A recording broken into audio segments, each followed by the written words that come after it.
Hey everybody, Sincere here with whoissincere.com. I found this interesting article here. Anybody that knows me, has been following me for some time, knows that I'm friends with NJ Weedman, a very outspoken activist in the marijuana industry, and has been for some time, well before it was popular. So I normally tend to follow articles like this to see what's going on. But Portland, Oregon, they're in the news right now. But, well, not Portland, but Oregon itself is in the news. But Portland is going to be now legalizing marijuana for recreational purposes. And I thought that was very interesting that it would be for recreational purposes instead of medicinal, because I believe they're, taking the lead of the states like, Washington, where they're realizing it's a huge, huge, huge economic benefit. It's creating jobs. It's creating income, massive amounts of income.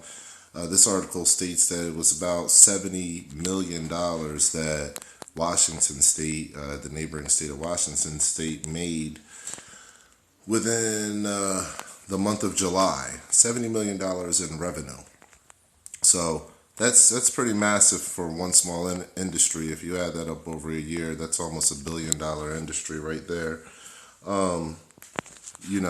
That's a lot. That's providing for a lot of families, a lot of jobs, and look, another thing, a lot of tax. Washington has a 37% tax on marijuana. Oregon's going to charge 25%.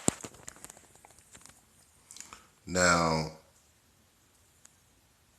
if you read on here, it also talks about how they're both more expensive than on the black market.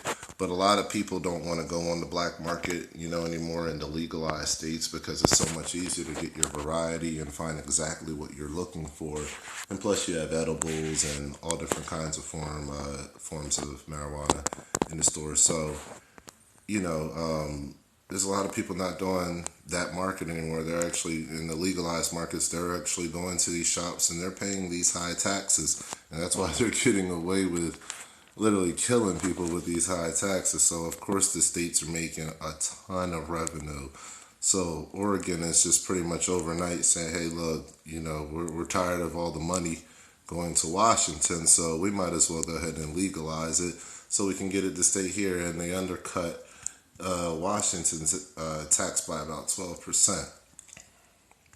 So they're iffy on what their sales are going to look like initially. I'm going to leave the link here below so you can read up on it a little bit more. I don't think their sales are going to look bad. I think those cheap prices are going to, bring people in. The only thing that Oregon doesn't have is they're not allowing the sale of anything but the flower. So you can only buy marijuana. You can't do the hash and the oils and the edibles.